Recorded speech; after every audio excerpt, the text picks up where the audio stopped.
सबसे पहले तो जय श्री महाकाल, हर हर महादेव। मेरा नाम एलिजा है, एलिजा बाई। मैं उज्जैन से हूँ और मैं एक पत्रकार हूँ। देश की पहली ट्रांस वुमेन जो एक पत्रकार है, देश की पहली ट्रांस वुमेन जो एक ड्रेडलॉक आर्टिस्ट है, जिसने देश में सबसे पहला ड्रेडलॉक एकेडमी स्टार्ट किया। जी। आपको वैसे ये भी कहा जा रहा है कि आप सबसे खूबसूरत चेहरा भी है इस पूरे प्रांगण में। ऐसा नहीं है, देखो मीडिया वाले हैं, वायरल करते हैं, बोलते हैं। बाकी मेरा मानना ऐसा है कि इंसान को मन से सुंदर होना चाहिए, दिल से, सीरत से सूरत होना चाहिए, खूबसूरत होना चाहिए। और जो खूबसूरत की बात कहे तो हमारे समाज में खूब सारे किन्नर हैं जो बहुत सी खूबसूरत है। तो आप लोगों ने मुझे खूबसूरत किन्नर बोला, हमने मान लिया, बहुत बहुत धन्यवाद। बाकी एक चीज़ हमेशा कहना चाहूँगी कि इंसान को सिर्फ दिल से खूबसूरत होना चाहिए। चेहरा क्या है, मेकअप लगा लिए, कल को झुर्रियाँ आ जाएगी तो मेकअप भी काम नहीं करेगा। महाकुंभ के दौरान एलिजा की खूबसूरती ने हर किसी को मंत्रमुग्ध कर दिया। लोग उनकी मुस्कान और आत्मविश्वास भरी शख्सियत की तारीफ किए बिना नहीं रह सके।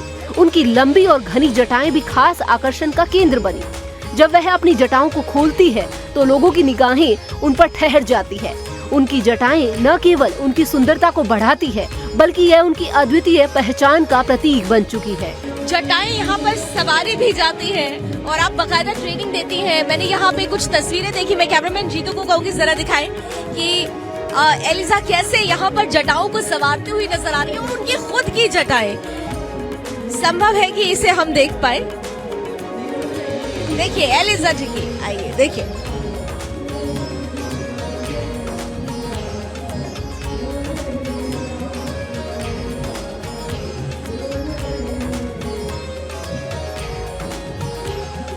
माय गॉड, ये है शक्ति का रूप।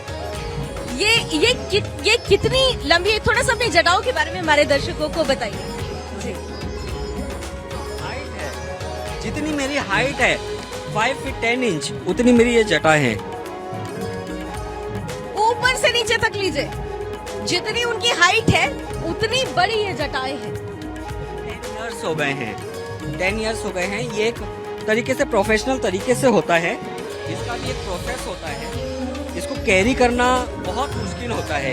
एक आम इंसान के लिए इतना हैवी वेट डेली रूटीन में कैरी करना बहुत मुश्किल होता है। काफ़ी लोग बोलते हैं एक्सटेंशन है, चलो एक्सटेंशन है ही है, 10 साल पहले लगाया था, एक्सटेंशन सही होता है, ये बड़े परमानेंट होता है, लेकिन प्रोफेशनल तरीके से होता है। एक्सटेंशन को ही कैरी करना डेली लाइफ में किसी आम इंसान के बस की बात नहीं है। जो महादेव का भक्त है वही ये झेल सकता है। इसको मेंटेन कैसे करती हैं आप? 10 सालों का ये जो तप है, इसको मेंटेन कैसे करती हैं? नहीं तो देखो, मेंटेन करना डिफिकल्ट है। अच्छा ठीक, इसको मेंटेन करना जैसे आप नॉर्मल हेयर वॉश करते हो, इसको वॉश करना है। टाइम टू टाइम जो आपके न्यू ग्रोथ आते हैं बाल के, वो उलझ जाते हैं, बाल बिखर जाते हैं, उसको प्रॉपर प्रोफेशनल तरीके से गूंथना पड़ता है। इसके टूल आते हैं, क्लियर रखना पड़ता है, हाइजीन रखना पड़ता है। वॉश करने के टाइम इसका जो वजन है इससे 5 गुना ज़्यादा बढ़ जाता है। सूखने टाइम जाता है, 3 से 4 घंटे लग जाते हैं पूरे सूखने के लिए। इसी तरीके से हम मेंटेन करते हैं। जैसे पहले जो था, साधु संत जो बड़ का दूध लगा के, भस्म लगा के जटा बनाते थे, तो उनमें जो वो एक होता है, एक कोई इसको संवारने वाला नहीं था आर्टिस्ट। जैसे नॉर्मल पार्लर अगर आप देखें तो उसमें केराटिन हो जाता है, स्मूथनिंग हो जाता है, बोटॉक्स होता है, काफ़ी ट्रीटमेंट है, लेकिन ये बालों के लिए कुछ भी ट्रीटमेंट नहीं था। जब बाल उलझ गए तो उलझ गए, काफ़ी लोगों को कटवाना पड़ जाता था, इन्फेक्शन हो जाती थी। अभी भी जो साधु संत है जिनकी ओरिजिनल जटाएं जो बढ़ते आ रही है, मिक्स हो गई है, मैं तो उनको साथ साथ नमन करूँगी कि वो कैसे मैनेज करते हैं। आपके पास आते हैं कभी कोई महाराज जी? आप काफ़ी आते हैं जो ओरिजिनल जो जटा जो आपस में उलझ जाते हैं, काफ़ी उलझ जाते हैं, जैसे ये पूरा जूट ऐसा बन जाता है, तो उसको हम सेपरेट करते हैं, प्रोफेशनल तरीके से अलग करते हैं, और जितना हम संवार सके उसको नीट एंड क्लीन हम बनाते हैं, ताकि उनको कोई इन्फेक्शन नहीं हो, ना वो कोई परेशानी झेले, क्योंकि बाल बहुत खिंचाता है, स्कैल्प खिंचाता है, स्कैल्प में इन्फेक्शन हो सकते हैं। तो ये सब चीज़ हम करते हैं जी। इसी को बोला जाता है लॉक्टेशन, जो एक ड्रेडलॉक आर्टिस्ट होता है। और आप वो आर्टिस्ट हैं? पहली ड्रेडलॉक आर्टिस्ट हूँ।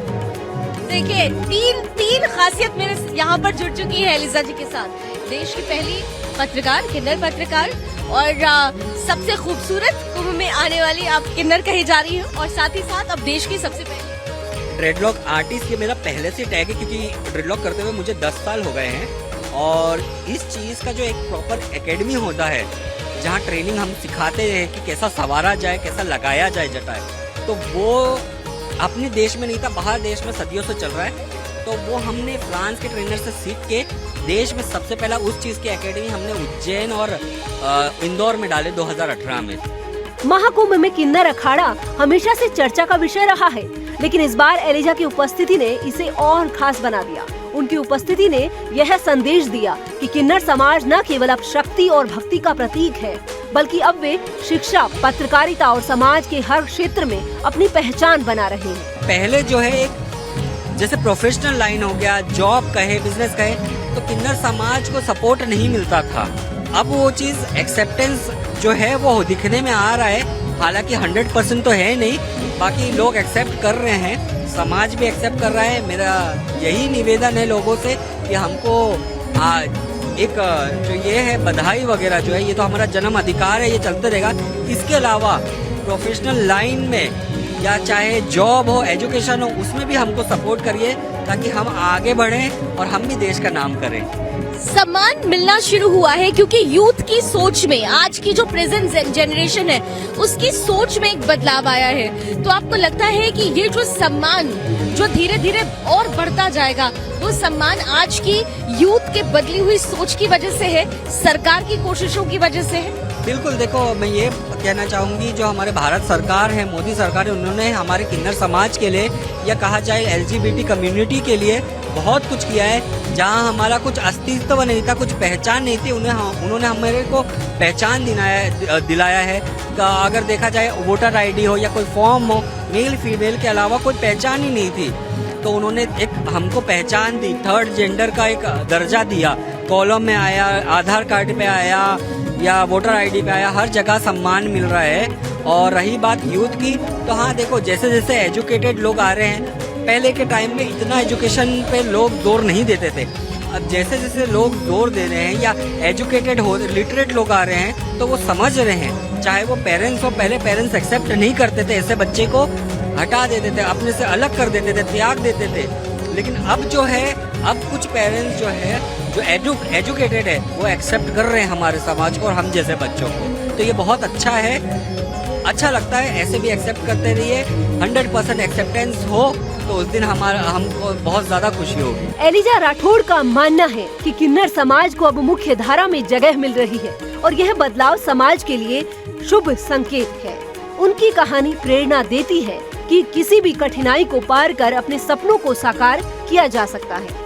महाकुंभ 2025 में एलिजा राठौड़ ने अपनी अनूठी उपस्थिति से यह साबित कर दिया कि खूबसूरती, आत्मविश्वास और काबिलियत किसी पहचान की मोहताज नहीं होती। ये जटा को देखिए, जटा जो है वो शिव से जुड़ती है, जटा का अपना एक महत्व है, लेकिन उस जटा में मतलब आध्यात्म और धर्म में फैशन को जोड़ देना, कला को जोड़ देना, ये एक अनोखी सोच। बिल्कुल बिल्कुल, देखो कैसा है, फैशन ये बाहर देश से आया है, जो बाहर देश में फैशन के हिसाब से करते हैं। अभी भी अगर आप फिल्म इंडस्ट्री में देखोगे तो काफ़ी सारी मूवीज़ में एक्टर्स ने ड्रेडलॉक्स लगाए हैं। OMG 2 देख लो आप, अक्षय कुमार जो रोल किया है, वो जो जटा लगाए हैं, जटा की विग भी बनती है, वो जटा लगाए। काल्की मूवी देख लीजिए, उसमें अमिताभ बच्चन ने किया है। सबसे फेमस MC स्टैन ने किया है ड्रेडलॉक, और वो जो कोरियोग्राफर है, डांसर टेरेंस लुइस, उसने किए हैं ड्रेडलॉक। काफ़ी लोग ने किए हैं, तो इसको एज अ फैशन भी देखते हैं और एज अ भक्ति, जो महाकाल के प्रति अपना प्रेम दिखाना चाहता है, भक्ति दिखाना चाहता है, वो ये लगा के अब बोलते हैं कि साधु संत तो बड़े बड़े जटा कर लेते हैं, वो उनका साधना होता है, लेकिन एक ये जो भक्ति होती है, कोई अगर महादेव के प्रति अपना भक्ति, अपनी साधना जताना चाहता है, तो ये एक तरीका है जटा लगा के। क्योंकि एलिजा की जटा ये साधना है, भक्ति है, फैशन है, ये क्या है? फैशन नहीं है। देखो मेरी जटा अगर आप देखोगे तो पूरा डिफरेंट है, ना सीधा है, जो सीधे जटे आते हैं वैसा नहीं, मेरे घुंघरालू टाइप है। तो इसमें आपको महादेव का भी स्वरूप दिख जाएगा और काली माता का भी दिख जाएगा। जैसे काली माता के घुंघरालू है, तो ये जो है एक तरीके से भक्ति के तौर पे लगा हुआ है, भक्ति के तौर पे ही लगा हुआ है, महादेव के कृपा से लगा हुआ है, जो इतने सालों से 10 साल से मैं इसको कैरी कर रही हूँ और इसको मैं हटाने के मतलब सोच ही नहीं सकती। जीवन पर्यंत के लिए। हाँ, ये जो सोच ही नहीं सकती मैं इसको हटाने के लिए। आपको दूर दूर से लोग देख रहे हैं, बहुत सारे लोग अभी आपको ढूंढ भी रहे हैं, आपसे मिलना भी चाह रहे हैं, और जो यहाँ नहीं आ पा रहे हैं उनके लिए सुदर्शन के माध्यम से क्या मैसेज? जो नहीं आ पा रहे हैं, देखो सबसे सिंपल है, आज के डेट में जो महाकुंभ में है सबसे ज्यादा चर्चित विषय है किन्नर अखाड़ा। जो भी महाकुंभ आ रहा है वो किन्नर अखाड़ा होके जा रहा है, लेकिन लोगों को ढूंढने में तकलीफ हो रही है। किन्नर अखाड़ा जो है 16 सेक्टर संगम लोअर मार्ग, यहाँ पे आइए, किन्नर अखाड़ा में दर्शन लीजिए और आशीर्वाद लीजिए, दान दक्षिणा कीजिए, और जिससे भी हमसे मिलना है किन्नर अखाड़े में ही, किन्नर अखाड़े के जस्ट गेट के बाहर ही हमारा ये सेटअप है, यहाँ पे आके आप मिल सकते हैं। जय श्री महाकाल, हर हर महादेव। धन्यवाद एलिजा जी। और देखिए ये जो खासियत है, और खासियत ये कि हम जिस कला और संस्कृति की बात करते हैं, हम उसमें जब धर्म और आध्यात्म और अपनी भक्ति जोड़ते हैं तो उसकी पूरी की पूरी जो तस्वीर होती है वो बदल जाती है। एलिजा जी को आप लोग बहुत खूबसूरत किन्नर के रूप में ढूंढने की कोशिश कर रहे हैं सोशल मीडिया पर, लेकिन उनका जो खूबसूरती का पार्ट है, जो मैंने महसूस किया है, वो है उनकी भक्ति, उस भक्ति की शक्ति, और अपने जो उनका कर्म है उसके प्रति उनका पैशन भी, जो आप लोगों को बताया गया, जो उन्होंने खुद से बताया कि आप अगर कर्म कर रहे हैं उसके प्रति आपका पैशन है तो वो भी आपकी भक्ति है। तो सीख लीजिएगा देश की सबसे पहली किन्नर पत्रकार से ये मूल मंत्र, देश की सबसे पहली ट्रेडलॉक आर्टिस्ट और इस महाकुंभ की सबसे खूबसूरत किन्नर। बहुत बहुत धन्यवाद। तो चलिए ये तस्वीरें आप तक मैंने पहुंचाई कैमरामैन जितेंद्र के साथ, मैं लावनी विनीत, सुदर्शन न्यूज के लिए तीर्थराज प्रयागराज महाकुंभ बेला क्षेत्र से सुदर्शन न्यूज।